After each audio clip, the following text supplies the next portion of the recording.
Praise the Lord. ஆண்டவராக இயேசுவின் நாமத்தினால் உங்கள் எல்லாரையும் வாழ்த்துகிறேன். கிறிஸ்து இயேசு உங்களை ஆசீர்வதிப்பாராக. இந்த நாளிலும் கூட உங்களை இந்த யூடியூப்பில் சந்திக்க தேவன் கொடுத்த மகா கிருபைக்காக கர்த்தரை துதிக்கிறேன், தேவனை சோஸ்தரிக்கிறேன். நம்முடைய ஆண்டவர் ஆச்சரியமானவன். ஒவ்வொரு நாளும் இந்த நேரத்து காலத்தில் ஒவ்வொரு வார்த்தையை கர்த்தர் நம்மளை அனுப்பி தேவன் நம்மளை பலப்படுத்துகிறார். தேவனால் அபிஷேகத்தோடு பயன்படுத்தப்படுகிற ஒவ்வொரு தேவனுடைய ஊழியக்காரர்கள், கர்த்தருடைய பணிவிடைக்காரர்கள் ஒவ்வொரு நாளும் ஒவ்வொரு வார்த்தையை கொண்டு உங்களோடு கூட பேசுகிறாங்க. நிச்சயமாக அந்த வார்த்தைகள் எல்லாம் உங்கள் இருதயத்தை தொட்டெடுக்கும் நான் நம்புகிறேன், விசுவாசிக்கிறேன். அவனுடைய வார்த்தை பொய் சொல்லாது. கர்த்தருடைய வார்த்தையை நம்புகிற பிள்ளைகள் பிழைப்பார்கள். அவர் பொய் சொல்ல தேவன் ஒரு மனிதன் அல்ல, மனமாற அவர் மனப்புத்திரன் அல்ல. அவர் சொல்லி செய்யாமல் இருப்பாரோ, அவர் வசனத்தை நிறைவேற்றாமல் இருப்பாரோ. அவர் சொன்னால் ஆகும், அவர் கட்டளையிட்டால் நடக்கும். ஒரு வார்த்தை கர்த்தர் சொல்லிட்டார்னா அது நிச்சயமாகவே நடக்கும்.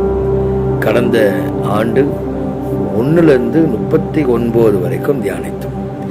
இந்த முறை இந்த லென்த் காலத்தில் 40 தொடர்ச்சியாக ஒவ்வொரு நாளும் 41, 42, 43 சங்கீதங்களை தியானித்து வரும்பொழுது எனக்கு அவர்கள் கொடுத்தது 46வது சங்கீதம். எனக்கு ரொம்ப பிடிக்கும் அந்த சங்கீதத்தை. அது ஃபாதர் பக்மன் கூட ரொம்ப அழகாக பாடியிருக்கிறார். நிறைய பாடல்கள் அதில் அந்த சங்கீதத்தை மையம் வைத்து எழுதியிருக்கிறார்கள். தேவன் நமக்கு அடைக்கலமும் பலனும், ஆபத்து காலத்தில் அனுகூலமான துணையுமாயிருக்கிறார். இந்த சங்கீதத்தை மார்ட்டின் லூதர் சங்கீதம் என்று சொல்லுவார்கள். சரியத்தில் வாசிக்கும் போது, ஹிஸ்டரியில் வாசிக்கும் போது மார்ட்டின் லூதர் எப்பப்பெல்லாம் சோர்ந்து போயிருக்காரோ அப்பெல்லாம் அந்த சங்கீதத்தை வாசிப்பாராம். இந்த சங்கீதத்தை வாசி தன்னை பலப்படுத்தி கொள்வாராம். தேவன் நமக்கு அடைக்கலமும் பலனும், ஆபத்து நாட்கள் அனுகூலமான துணையமாயிருக்கிறார். 11 வசனங்கள் அடைந்திருக்கிற இந்த சங்கீதம் இதில் 3 பிரிவையாய் நாம் பார்க்கலாம், 3 பகுதியாய் நாம் பார்க்கலாம். முதலாவது பகுதி, இயற்கை சேதத்திலிருந்து எப்படிப்பட்ட நாசமோசம் வந்தாலும் கர்த்தர் மேல் நம்பிக்கையா இருக்கிற தேவனுடைய பிள்ளைகள் தேவன் மேல் நம்பிக்கையா இருக்க வேண்டும் என்று எழுதப்படுகிறது. எப்படி நாம் நம்பிக்கையா இருக்க வேண்டும், ஏன் நம்ம நம்பிக்கையா இருக்க வேண்டும்? அதுக்கு பிற்பாடு மனிதர்கள் நம்மளுக்கு விரோதமாய் வந்தாலும் தேவன் மேல் நம்பிக்கையா இருக்க வேண்டும். கடைசி 2 வசனங்கள் முழுமையாகவே கர்த்தரை நம்பி இருக்க வேண்டும். ஆமா, இந்த நாட்களிலே நம்மளை சுற்றிலும் பல போராட்டங்கள், யோசிக்க முடியாத பல காரியங்கள் நடந்து கொண்டு இருக்கிறது. ஆனால் ஒன்று நான் சொல்லுகிறேன், எல்லா சூழ்நிலையும் கர்த்தரை நம்புங்கள். அந்த சங்கீதக்காரன் மிக அழகாக எழுதுகிறார். என்ன சொல்றாரு? நம்முடைய ஆண்டவர் நமக்கே துணையா இருக்கிறார், அவர் அடைக்கலமா இருக்கிறார், கேடகமா இருக்கிறார், நங்கூரமா இருக்கிறார். ஆண்டவரை ரொம்ப அழகா வர்ணிச்சு அவர் எழுதுறார். தேவன் நமக்கு அடைக்கலமும் பலனும், ஆபத்து நாள் அனுகூலமான துணையும். தேவன் நமக்கு அடைக்கலமா இருக்கிறார். ஒரு தத்தளிப்பின் சூழ்நிலை வரும்பொழுது எங்கே ஓடுவது என்று தெரியாமல் தவித்து கொண்டு இருக்கிற நேரத்தில் திடீர்னு ஒரு இடம் நம்மளுக்கு கிடைத்தால் அதுக்கு பேர் தான் அடைக்கலம்.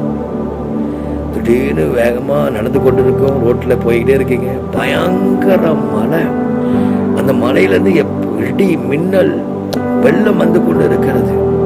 அதுல இருந்து எப்படி தப்பித்துக் கொள்வது தெரியாம தவித்து கொண்டு இருக்கிற நேரத்துல ஒரு உயரமான ஒரு இடத்துல நமக்கு ஒரு இடம் கிடைத்து, ஒரு பாதுகாக்கிற ஒரு இடம் கிடைத்தால் அதுக்கு பேர் தான் அடைக்கலம்.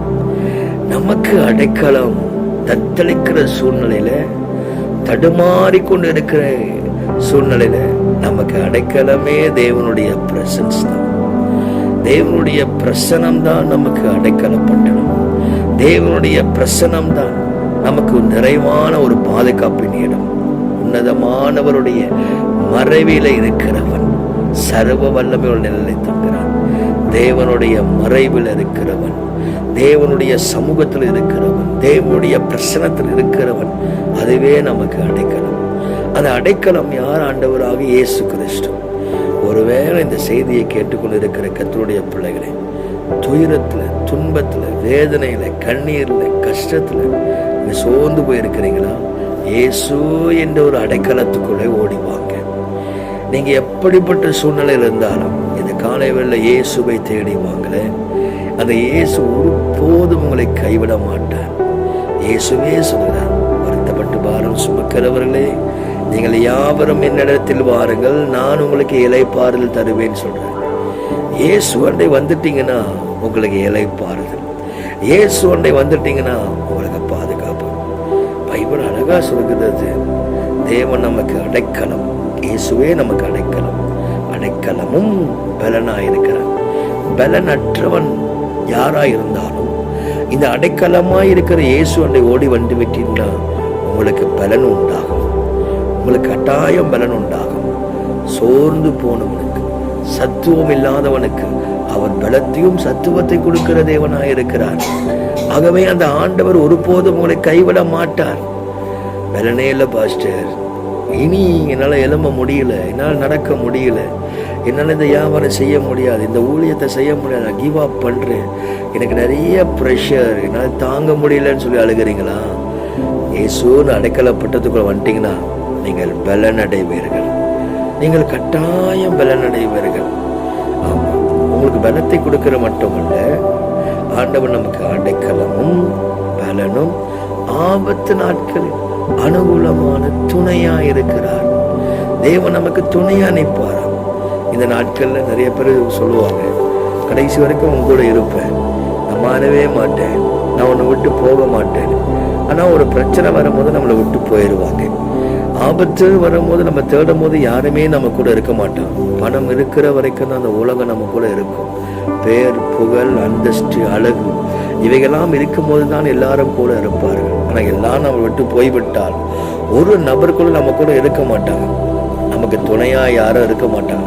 பெத்த பிள்ளைங்க கூட நமக்கு துணையா இருக்க மாட்டாங்க. கட்டின கணவர், மனைவி கூட நமக்கு துணையா இருக்க மாட்டாங்க. பாருங்க, யோபுடைய வாழ்க்கையில அவனுக்கு துணையா யாருமே இல்லை. வராங்க நண்பர்கள், 3 நண்பர்கள் அவனுக்கு விரோதமா பேசுறாங்க. அவனுடைய மனைவி கூட செத்து போயிறியான்னு சொல்றாங்க. இப்படிப்பட்ட ஒரு சூழ்நிலையில, இப்படிப்பட்ட ஒரு வேதனையான நேரத்துல கர்த்தரே யோபுக்கு துணையா இருந்தார். கர்த்தரே கூட இருந்தார். யோபு ரொம்ப விசுவாச அறிக்கை சொல்றாரு, நான் அவரை காண முடியவில்லை, ஆனால் அவர் போகிற வழியை நான் அறிந்திருக்கிறேன். அவர் கண்டிப்பா தெரியும், நான் போகிற வழி அவர் அறிந்திருக்கிறார். He knows my way. நான் அவரை பார்க்க முடியல, நான் போகிற வழியை அவர் அறிந்திருக்கிறார். அவர் என்னை அறிந்திருக்கிறார். அவர் எனக்கு ஆராய்ந்து முடியாது பெரிய காரியமும் எண்ணி முடியாத அதிசயத்தை செய்வார். யோபு 5:9 சொல்றார், என் மீட்பர் உயிரோடு கூட இருக்கிறார், கடைசி நாட்கள் நான் அவரை காண்பேன்னு சொல்றார். விசுவாச அறிக்கை செய்கிறார். அந்த கான்ஃபிடன்ஸ் அவருக்கு, கர்த்தர் எனக்கு துணையா இருக்கிறார். யார் என் கூட இருக்கிறாங்களோ இல்லையோ, கர்த்தர் துணையா இருக்கிறார். ஆண்டவர் தான் உங்களுக்கு துணை. ஏசப்பா தான் உங்களுக்கு துணை. ஏசப்பா உங்களை கைவிட மாட்டார். ரொம்ப செல்ல தகப்பன், பாசத்துக்குரிய தகப்பன். நான் ஒவ்வொரு நாளும் காலையில எழும்பும் போது, ஆண்டவர்கிட்ட, டார்லிங் எப்படி இருக்கிறீங்க? நல்லா இருக்கிறீங்க இயேசுவே, ஐ லவ் யூ ஜீசஸ். ஏன்னா என் வாழ்க்கையில துணை அவர் தான். என்னுடைய இத்தனை வருஷம் ஊழிய பாதையில எத்தனையோ கரடு முடான பாதைகள், தேவையில்லாத விமர்சனங்கள், தேவையில்லாத வார்த்தைகள், உடைந்து போன நாட்கள். ஆமா, தெரியாத நம்பர்லாம் மற்றவங்க பேச்சு கேட்டுட்டுலாம் பேசுவாங்க. அழுவேன், ராத்திரி ஃபுல்லாக உட்காந்து அழுவேன் அப்பாட்ட. ஆண்டவரே ஏன் எல்லாம் நடக்குதுன்னு. எல்லாரும் கைவிட்ட நிலைமை கூட இருந்தது. ஆனால் ஆண்டவர் மட்டும் என்னை கைவிட்டதே கிடையாது. அதனால தான் இன்னி வரைக்கும் நான் வாழுகிறேன். உங்களுக்கும் சொல்றேன், சோர்ந்து போகாதீங்க. ஏசப்பா உங்களுக்கு துணையா இருக்கிறாரு, உங்களை நடத்துவாரு. தேவன் உங்களுக்கு பலனும், ஆண்டவரே உங்களுக்கு அஸ்திபாரமாக இருந்து கர்த்தர் துணையா இருப்பார். ஸோ சங்கீதம் 46 விடாம வாசிங்க, தியானிங்க. உங்கள் வாழ்க்கையில கர்த்தர் பிரமிக்கத்தக்கதான காரியங்கள் செய்வார். கிருபை நிறைந்த செல்ல தகப்பனே, நீரே எனக்கு அடைக்கலமும் பலனும், ஆபத்து நாட்களில் அனுகூலமான துணையா இருப்பேன்னு வாக்கு பண்ணினீரே. என்னை பார்த்து கொண்டு இருக்க அத்தனை பேரும் இந்த நாளில் கர்த்தர் பிளஸ் பண்ணுவீராக. இவளுடைய துக்கங்கள் சந்தோஷமாய் மாறட்டும் அப்பா. இந்த நாள் ஒரு மகிழ்ச்சியும், இந்த நாள் ஒரு சந்தோஷமும், இந்த நாள் தேவனுடைய மகிமை இறங்கட்டும். ராக்கா சந்தலவரம் நாடி நரம்புகள், எலும்புகள், சதைக்குள்ள, தசைகளுக்குள்ள ரத்தத்தின் வல்லமை இறங்கட்டும். சுகம் உண்டாகட்டும், அற்புதம் நடக்கட்டும். கர்த்தாவே நீர் கூட இருங்க. ஆசீர்வதிக்கிறேன். இயேசுவின் நாமத்தினால் ஜெபிக்கிறோம் பிதாவே.